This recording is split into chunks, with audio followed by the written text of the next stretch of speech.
Bonjour à tous, c'est Valentin, le Home Cinéman, et aujourd'hui je réagis à la bande-annonce d'Avatar 3.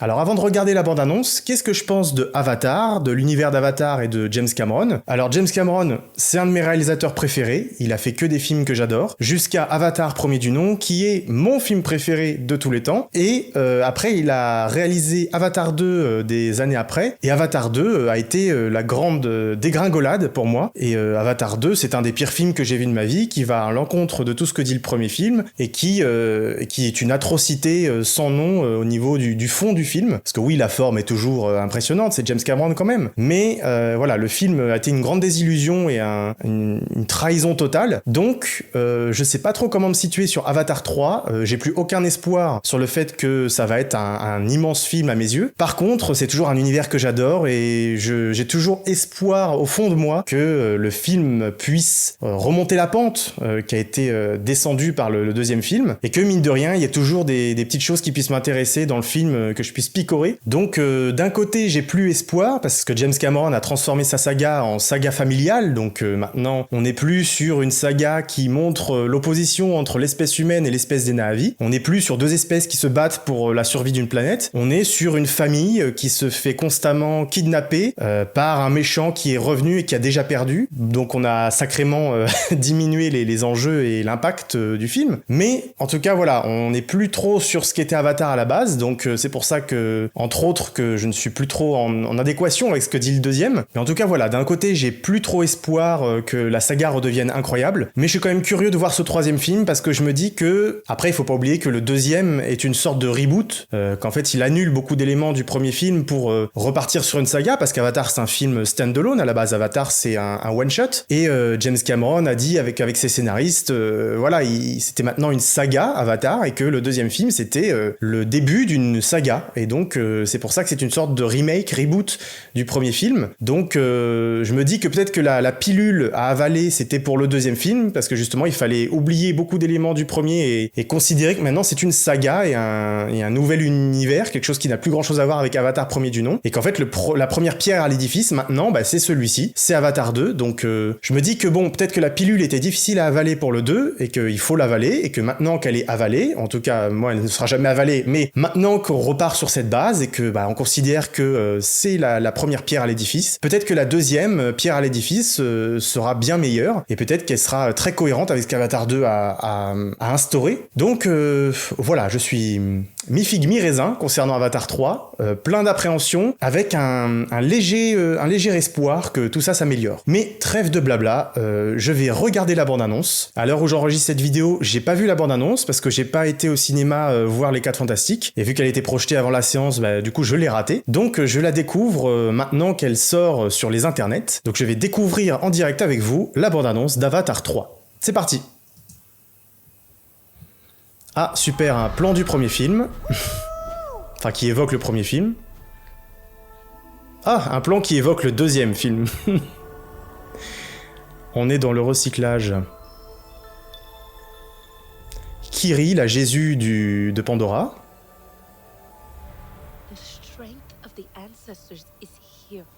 Ah, Loak découvre enfin la culture Na'vi. Il est jamais trop tard, hein. Ah, ça c'est stylé. Ça c'est très joli. Alors pourquoi on n'a pas vu ces créatures-là dans le premier film, qui était un film où on explorait beaucoup les airs de Pandora? On retrouve les gamins. Super. Ah, super, Spider. Quel plaisir de retrouver Spider. Loak fait sa crise d'adolescence. Neytiri a la haine? De quoi? Quaritch qui va aller voir la tribu de Cendre. Ah, le camp de l'eau, enfin le camp de la tribu de l'eau va être brûlé. Ils vont déménager encore? Ah, Varang, du coup, qui est la méchante du film, apparemment, la chef de la tribu du feu. Qui est, pour le coup, très stylée comme personnage pour l'instant.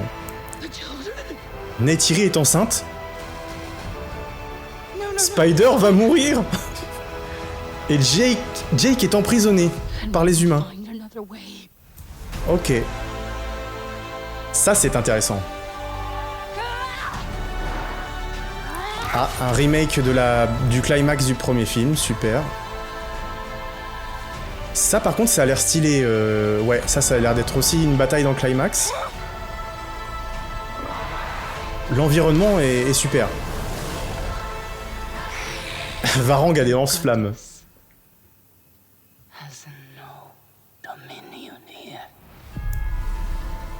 Ah. Varang ne croit pas en Eywa.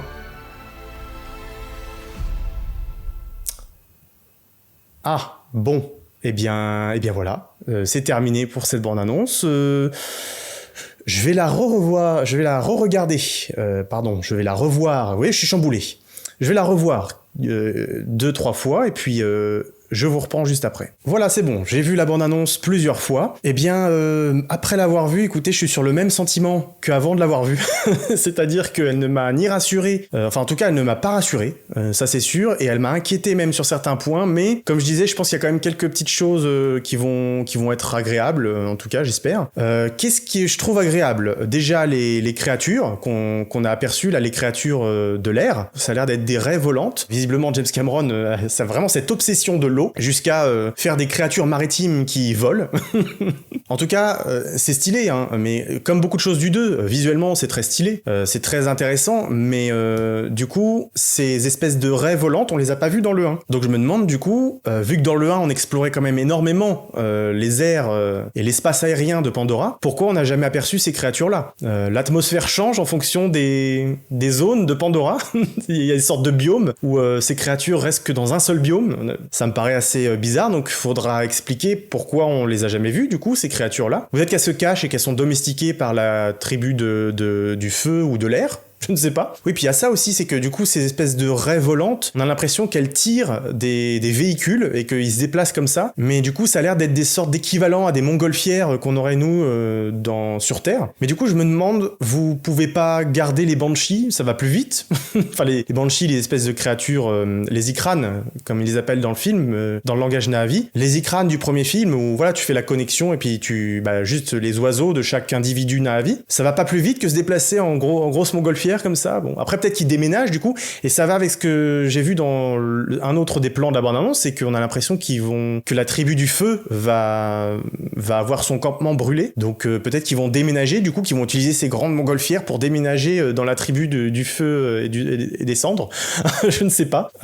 En tout cas, un autre élément qui m'interpelle, c'est que Quaritch va rejoindre visiblement la tribu du feu et va s'allier avec Varang, et les humains vont s'allier avec la tribu du feu. Bon, c'est prévisible, oui, mais ce qui m'embête vraiment, c'est qu'il y ait des tribus Na'vi qui soient en confrontation les unes contre les autres. Ça me paraît être assez sensé, quoi, dans l'univers d'Avatar, que des tribus puissent se faire la guerre pour des territoires ou autre chose. Ça peut arriver. Par contre, qu'une tribu Na'vi, en l'occurrence celle du feu, fasse alliance avec les humains qui veulent conquérir la planète et la détruire, ça me paraît assez bizarre. Et encore plus avec Quaritch, qui est le mec qui a voulu tous les anéantir dans le 1. Après, ça a l'air d'avoir un certain sens dans la dernière réplique. Et alors du coup, je vais y venir maintenant. Cette réplique de Varang, du coup, qui là par contre me pose un gros problème, c'est qu'elle dit en anglais Your goddess has no dominion here. Donc ta déesse n'a aucun pouvoir ici. Et donc ça m'interpelle sur deux aspects, c'est que déjà elle dit your goddess, donc ta déesse, ce qui veut dire que c'est pas la sienne. Je comprends pas comment une tribu Na'vi natif de cette planète ne peut pas croire en Eywa et ne peut pas suivre les préceptes de Eywa, parce que c'est pas comme sur Terre, sur Pandora, on a une preuve tangible de l'existence de Eywa et chaque Na'vi peut communiquer avec Eywa et parle avec la déesse directement à travers les arbres des âmes, comme on a établi dans le premier film. Donc ce que je comprends pas, c'est comment une tribu Na'vi peut être en opposition avec la croyance différence des autres. Ça me paraît vraiment, encore une fois, hein, contraire à toute l'idée qu'a développé James Cameron pour Avatar, premier du nom. C'est qu'une tribu Na'vi qui croit pas en Eywa, c'est presque contre-intuitif, quoi. C'est la déesse mère de la planète, qui a une existence tangible. On peut parler avec elle, ils peuvent communiquer avec elle. Je vois pas comment un Na'vi ne peut pas croire en Eywa. Et donc la deuxième partie aussi qui m'interpelle dans la réplique, has no dominion here, donc Eywa n'a aucun pouvoir ici.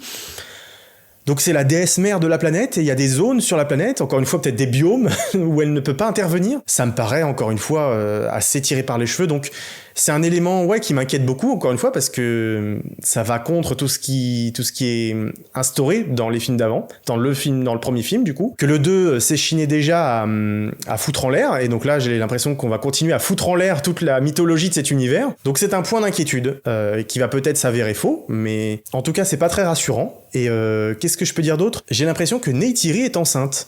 Neytiri sera enceinte dans le film. Ça irait dans le sens du c'est une saga familiale et donc elle va encore faire un autre enfant. Donc Neytiri serait enceinte visiblement, et donc j'ai l'impression que, alors après peut-être que je me trompe et que en fait elle est juste malade, blessée, parce que il y a un plan aussi dans la bande-annonce où on voit un Na'vi du coup sur un Ikran et il a une flèche dans le dos, donc peut-être que c'est Neytiri, on voit pas trop, je sais pas trop. Soit elle est enceinte et elle va avoir un autre enfant, mais elle est dans une pièce visiblement avec la technologie humaine. J'ai l'impression qu'il va y avoir encore une fois Neytiri qui va se faire soigner, ou en tout cas qui va accoucher avec de la technologie humaine, pour une Na'vi qui est raciste envers Spider, qui du coup déteste les humains alors qu'elle en a épousé un. C'est encore une contradiction du deuxième film, hein, mais bon. Neytiri, voilà, qui déteste les humains, tout ça, elle va aller se faire soigner ou elle va accoucher chez les humains. J'ai l'impression encore une fois que c'est très chancelant cette histoire. Et puis il y a aussi le fait que Quaritch et Spider, toute cette intrigue va encore revenir, et je pense que là ça va pas s'améliorer parce que bon, visiblement Spider va être en difficulté. Est-ce que Spider va mourir? Bon, j'aimerais bien être débarrassé de ce personnage parce que vraiment, c'est un gamin humain qui sauve le dictateur de la planète, enfin le Quaritch qui a voulu annihiler les Na'vi.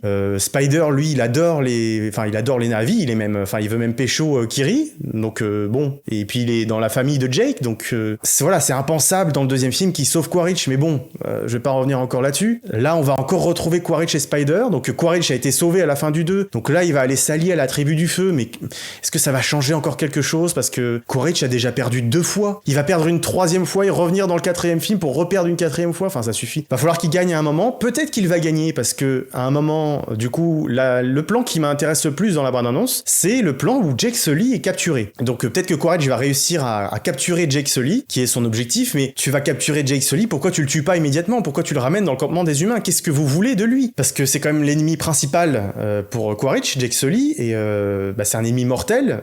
Je comprendrais pas, va falloir m'expliquer pourquoi ils veulent le capturer, qu'est-ce qu'ils veulent soutirer de Jake Sully, quelle information il a particulièrement. Ce sera peut-être expliqué dans le film, et bien sûr tout ce que je dis là dans cette vidéo, ce sera probablement expliqué dans le film, je l'espère. Donc ça, évidemment, ça ne tient que sur des spéculations qui viennent de la bande-annonce. Le dernier point sur lequel je voulais revenir, du coup, ça concerne ce plan où du coup Jake Sully, il est emmené chez les humains, visiblement, il est emmené dans le campement des humains. Alors maintenant c'est une ville, hein, c'est plus un campement, c'est une ville. Donc c'est un plan qui m'intéresse parce que c'est un peu la base d'Avatar, et c'est ce que j'aime énormément dans le premier film, pas que, mais c'est l'un des éléments que je préfère dans Avatar, c'est que c'est une histoire qui parle de natifs d'une planète qui défendent leur planète contre l'invasion humaine. Donc Avatar, c'est principalement les humains contre les Na'vi et leurs interactions et tout ce qui tourne autour de ça. Oui, il y a le côté Pandora, mystique, la déesse Eywa, tout ça, mais c'est principalement 2 espèces qui s'affrontent. Ça, on avait perdu ça dans le deuxième film, parce que là, on était beaucoup plus sur, encore une fois, l'intrigue familiale, la tribu de l'eau, découvrir l'eau, c'était ce qui était l'intrigue principale du deuxième. On avait perdu ce côté les humains contre les Na'vi, parce qu'en fait, c'était juste la croisade de Quaritch pour récupérer Jake Sully. Et oui, on avait le campement humain, avec cette générale des humains, du coup, le nouveau personnage qu'on introduit dans le 2, qui visiblement, qu'on ne voit pas dans cette bande-annonce. Donc voilà, c'est ça qui m'embête, en fait, c'est que oui, je suis content de voir Jake Sully chez les humains, peut-être que ça va être le retour de cette opposition entre les 2 espèces, et que les humains vont avoir une place un peu plus importante dans ce film-là, mais d'un autre côté, on voit pas la générale qui est en charge de l'invasion des humains pour prendre en charge la planète, pour contrôler la planète Pandora. Donc je me dis qu'elle aura peut-être pas du coup une place très importante dans ce film-là, et c'est dommage. Il va falloir attendre le 4e ou 5e film pour vraiment se taper contre les humains, quoi. Donc c'est quand même l'attrait principal de cette maintenant saga, mais du premier film, quoi, les humains contre les Na'vi. Donc voilà, pour conclure sur mon avis, je dirais que ça me donne le même sentiment que le 2, c'est-à-dire que il y a des choses intéressantes, mais qui ont l'air d'être enfouies sous 3 tonnes de merde. Donc j'ai à la fois de l'espoir, du coup, d'avoir des bons éléments et des choses que j'aime dans Avatar qui vont revenir dans ce film-là. J'ai de l'espoir parce qu'il y a Varang qui a l'air intéressante. Comme j'ai dit, Jake Sully chez les humains, le climax qui a l'air d'être pas mal. On a l'impression d'avoir une bataille aérienne proche de celle du premier film, mais aussi dans un environnement avec beaucoup de lumière très spéciale derrière. Donc voilà, il y a l'air d'avoir des qualités, hein, bien sûr. Le 2 n'était pas non plus dénué totalement de qualité, mais là, voilà, les qualités, elles ont l'air d'être principalement visuelles sur le fond. Voilà, ça me fait très très peur, surtout avec la réplique de Varang sur la déesse, tout ça. Donc voilà, beaucoup de choses qui m'inquiètent, et du coup, j'ai un petit peu espoir, mais je pense qu'on va être sur la même chose que le deuxième, hein. On va continuer sur la même lancée. Je garde espoir, j'irai voir le film, évidemment, et avec toutes les meilleures intentions possibles, parce que j'ai vraiment envie d'aimer à nouveau cet univers. Et voilà, comme je vous disais, j'espère que la pilule du 2 va mieux passer avec celui-là. C'est vraiment ce que j'espère de mieux. et puis voilà. Merci d'avoir regardé cette vidéo, n'hésitez pas à vous abonner à la chaîne, à laisser un petit commentaire, un like, et puis d'aller voir les autres vidéos qui sont sorties cet été. Et puis je vous dis à la prochaine. Ciao!